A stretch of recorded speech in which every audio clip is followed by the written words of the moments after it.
بسم اللہ الرحمن الرحیم۔ السلام علیکم دوستو، دنیا بھر کی خبروں میں آج آپ سنیں گے، لیکن اس سے پہلے اگر ہو سکے تو لائک اور سبسکرائب کا بٹن ضرور دبا لیں۔ شکریہ۔ اوقات میں رہو، اپنے پائلٹوں کی جانوں کو داؤ پر مت لگاؤ۔ روس چیئر لفٹ آپریشن میں شریک فوجی جوان مبارکباد کے مستحق ہیں۔ پاکستان آرمی۔ سعودی عرب اور اسرائیل کے تعلقات امریکہ کے مفاد میں ہیں۔ امریکہ۔ Imran Khan chief justice high court کے خلاف بھی ہو گئے۔ طالبان کے 2 سالہ اقتدار میں 200 سے زائد افغان فوجیوں کو مار دیا گیا۔ اقوام متحدہ۔ مودی کے پاس صرف 6 مہینے کا وقت بچا ہے، جو کچھ کرنا ہے کر لے۔ ممتا بنرجی۔ چیئر لفٹ میں پھنسے لوگوں کو بچانا ایک مشکل آپریشن تھا۔ میجر جنرل عادل رحمان۔ ملک میں عام انتخابات 9 مہینے سے قبل ممکن نہیں۔ ہندوستان چاند کے جنوبی قطب پر پہنچنے والا پہلا ملک۔ تو آئیے چلتے ہیں تفصیل کی جانب۔ روس نے یوکرین کو F-16 طیارے دینے کے سلسلے میں مغربی حکام کو خبردار کرتے ہوئے کہا ہے کہ اپنی اوقات کے اندر رہو اور اپنے پائلٹوں کی جانوں کو داؤ پر مت لگاؤ۔ امریکہ کی رضامندی کے بعد بعض یورپی ممالک نے کہا ہے کہ وہ یوکرین کو F-16 لڑاکے طیارے دینے کا ارادہ رکھتے ہیں۔ جرمن وزیر خارجہ نے اس دن کو یوکرین اور یورپ کے لیے اچھا دن قرار دیا ہے۔ روس نے جرمن وزیر خارجہ کے ان بیانات پر اپنے رد عمل ظاہر کرتے ہوئے کہا اور مغربی حکام کو ایسے بچوں کے ساتھ تشبیہ دی ہے جو اپنے کھلونوں کے ساتھ کھیلنے میں مصروف ہیں۔ روس کا کہنا ہے کہ بچوں، اپنے کھلونوں کے ساتھ کھیلنے کے دوران اپنے آپ سے غافل مت ہو جانا، کیونکہ ممکن ہے کہ وہ اچھا دن یورپ کا آخری اچھا دن ہو۔ یاد رہے دوستوں کہ یوکرین کے صدر نے اس سے پہلے کہا تھا کہ ہالینڈ سے 42 F-16 طیاروں کے حصول کے بارے میں ایک پکا معاہدہ ہو چکا ہے۔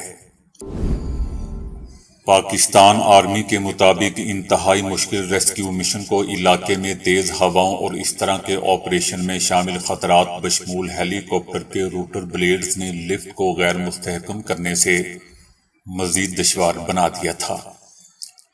انتہائی ہنرمند پائلٹس اور SSG دستوں کی انتھک کوششوں کے بعد بچوں کو نکال لیا گیا۔ ISPR نے کہا ہے کہ اللہ کے فضل سے 13 گھنٹے طویل آپریشن کے بعد پھنسے ہوئے بچوں اور استاد کو بچا لیا گیا ہے۔ انتہائی مشکل آپریشن کامیابی سے ہمکنار ہو گیا۔ آپریشن میں شریک ہونے والے پاک فوج کے جوان مبارکباد کے مستحق ہیں۔ ISPR کی جانب سے جاری بیان میں کہا گیا ہے کہ آرمی ایوی ایشن اور فضائیہ کے 7 ہیلی کاپٹروں نے ریسکیو آپریشن میں حصہ لیا۔ ISPR نے مزید کہا کہ بعد ازاں SSG کے دستوں کی طرف سے مزید کوششیں کی گئیں اور اس مقصد کے لیے خصوصی زپ لائنز ٹیم کو آرمی ہیلی کاپٹروں نے حادثے کے مقام پر پہنچایا۔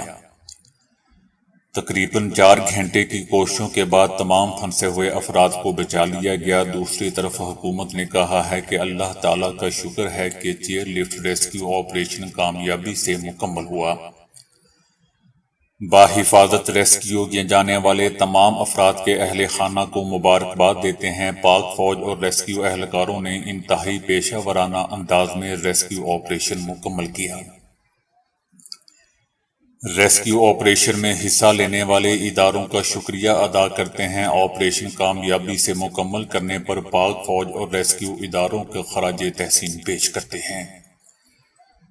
ریسکیو آپریشن میں مقامی کمیونٹی اور انتظامیہ کا کردار بھی لائق تحسین ہے۔ انتظامیہ نے بہترین کارکردگی کا مظاہرہ کیا۔ فوج کی بروقت کارروائی کے نتیجے میں 8 قیمتی انسانی جانیں بچ گئیں۔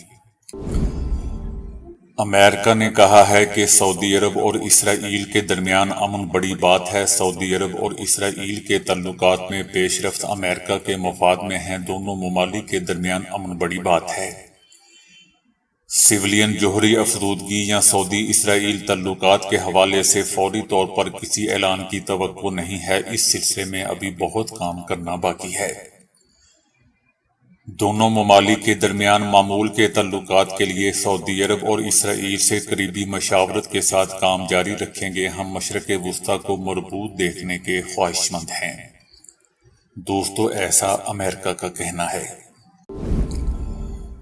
عمران خان نے چیف جسٹس اسلام آباد ہائی کورٹ کے خلاف سپریم کورٹ سے رجوع کر لیا ہے۔ انہوں نے اپنی درخواست میں موقف دیا ہے کہ اسلام آباد ہائی کورٹ کو میرے خلاف تمام مقدمات کی سنوائی سے روکا جائے اور میرے تمام مقدمات اسلام آباد ہائی کورٹ سے لاہور یا پشاور ہائی کورٹس منتقل کیے جائیں۔ عدالتی فیصلہ ہونے تک جسٹس عامر فاروق کو مقدمات کی سماعت سے روکا جائے۔ عمران خان کی جانب سے درخواست ایڈوکیٹ لطیف کھوسہ کی وساطت سے دائر کی گئی ہے۔ چیف جسٹس اسلام آباد ہائی کورٹ نے قانون کو تماشا بنا دیا ہے۔ دوستو، یاد رہے کہ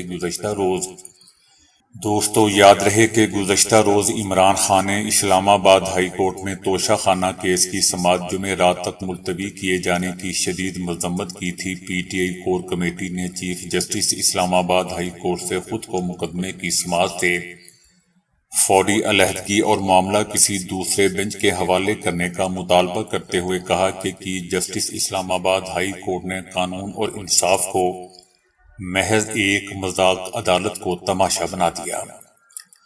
چیف جسٹس کے منصب بہرنے کے وہ اہل نہیں ہیں۔ معاملے کو التوا میں ڈالنے کا واحد مقصد عمران خان سے روا رکھے جانے والے انتقام اور تشدد کے سلسلے کا دوام ہے۔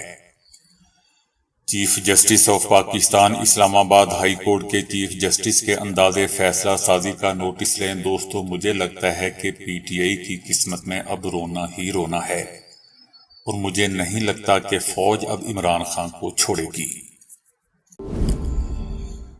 اقوام متحدہ نے دعویٰ کیا ہے کہ طالبان کے اقتدار میں آنے کے بعد سے اب تک افغان فوج کے 200 سے زائد سابق افسران اور اہلکاروں کو مارا جا چکا ہے۔ افغانستان میں طالبان کا سب سے زیادہ نشانہ سابق فوج، پولیس اور انٹیلیجنس فورسز بنے ہیں۔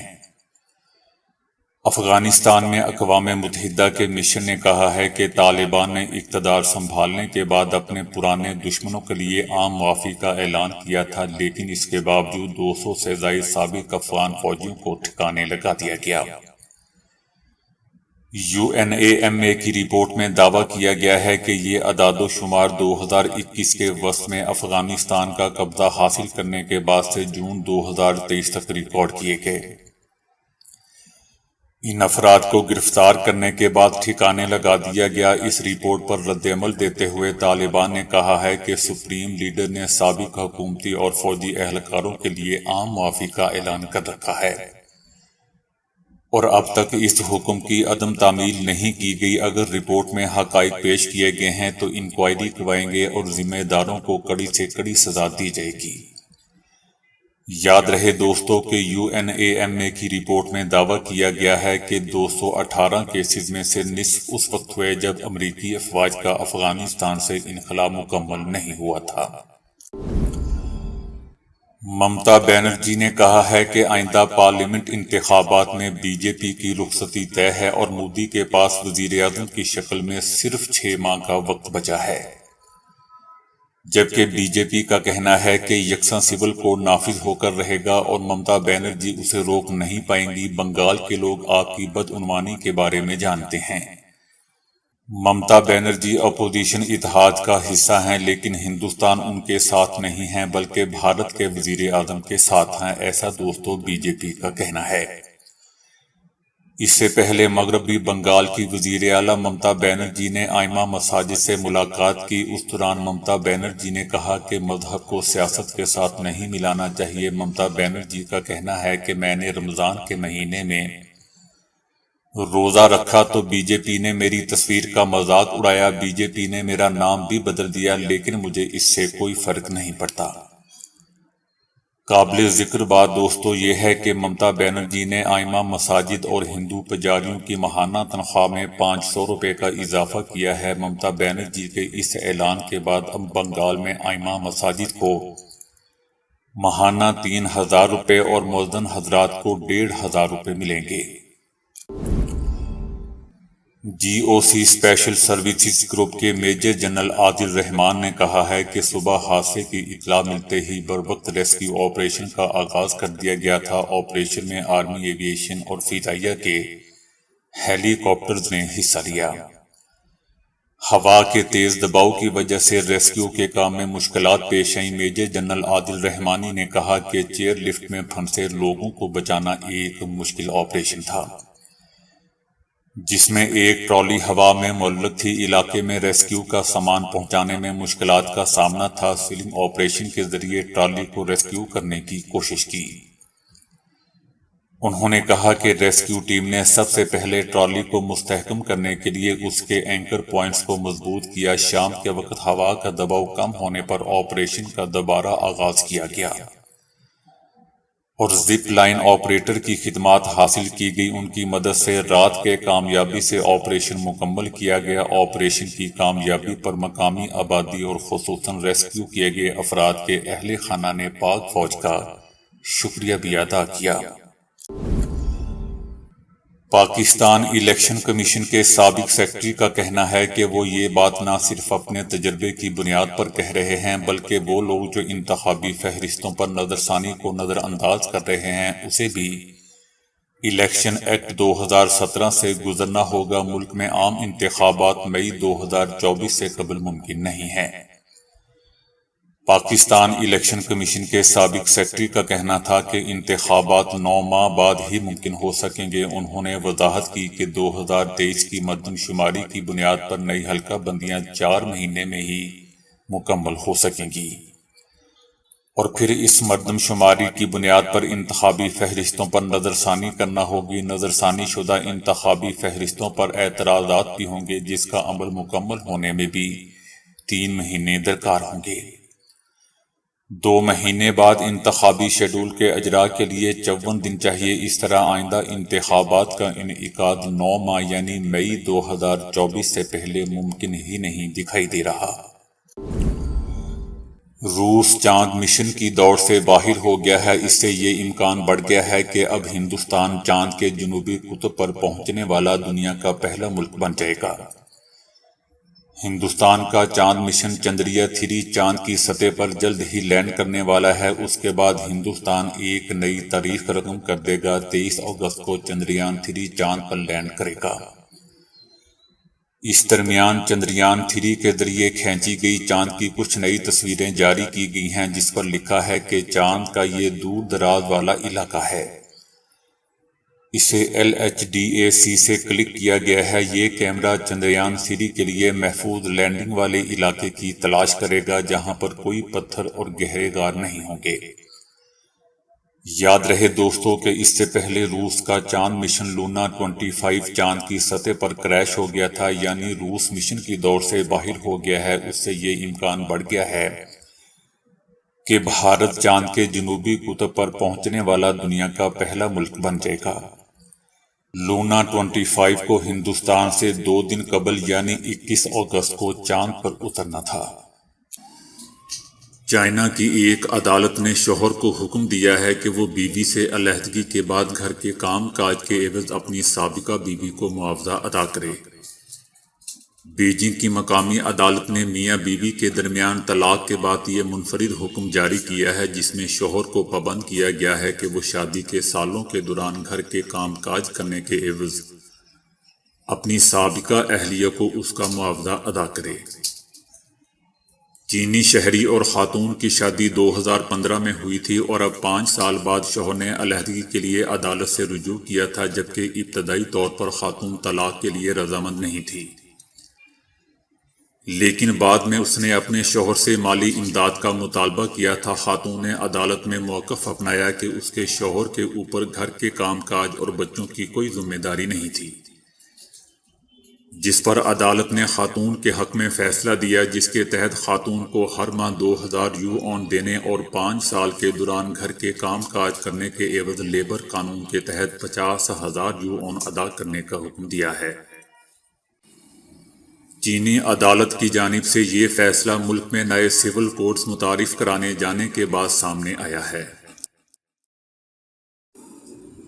برطانیہ کے قصبے ابروہوسن میں روزانہ صبح 7 بجے براڈ بینڈ انٹرنیٹ اچانک بند ہو جاتا تھا۔ قصبے والوں نے بارہا کمپنی کو شکایت کی اور کمپنی کے لوگ مسئلے کو حل کرنے کی کوشش کرتے رہے، لیکن ان کی سمجھ میں کچھ نہ آتا تھا کیونکہ انٹرنیٹ ٹھیک آ رہا ہوتا تھا لیکن قصبے میں آ کر نہ جانے اسے کیا موت پڑ جاتی تھی۔ 18 ماہ تک قصبے کے لوگ اسی مصیبت میں مبتلا رہے اور کمپنی کے لوگ مسئلے کو حل کرنے کے لیے جتن کرتے رہے۔ آخر کار ایک ماہر انجینئرز کو بلایا گیا جنہوں نے کئی دن کی تگ و دو کے بعد اس مسئلے کی وجہ پکڑ لی اور وہ وجہ ایسی تھی کہ انجینئرز بھی سر پکڑ کر بیٹھ گئے۔ اس قصبے میں 2 بوڑھے میاں بیوی رہتے تھے۔ ان کے گھر میں کئی دہائیاں پرانا ایک ٹیلی ویژن سیٹ تھا اور در حقیقت یہی ٹی وی سیٹ قصبے میں انٹرنیٹ کی بندش کا سبب بنتا تھا۔ انجینئرز نے آلات کی مدد سے معلوم کیا کہ ایک برقی شور ہے جو براڈ بینڈ کے سگنلز میں رکاوٹ بنتا ہے۔ یہ برقی شور روزانہ صبح 7 بجے شروع ہوتا ہے اور چند گھنٹے تک جاری رہتا ہے۔ انجینئرز نے آلات ہی کی مدد سے اس برقی شور کا سراغ لگایا تو یہ بوڑھے میاں بیوی کے گھر سے ہی آ رہا تھا۔ جب انجینئرز نے چیک کیا تو یہ شور ان کے ٹی وی سیٹ سے آتا تھا۔ ان کا ٹی وی سیٹ ایسے سگنلز چھوڑتا تھا جو کہ براڈ بینڈ کے سگنلز کو روک دیتے تھے۔ بوڑھے میاں بیوی نے بتایا کہ ہم روزانہ صبح 7 بجے گڈ مارننگ شو دیکھنے کے لیے ٹی وی چلاتے ہیں۔ ہمیں احساس نہیں تھا کہ ہماری ہی وجہ سے قصبے کے لوگ روزانہ صبح انٹرنیٹ سے محروم ہو جاتے ہیں۔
تو دوستو ابھی کے لیے اتنا ہی۔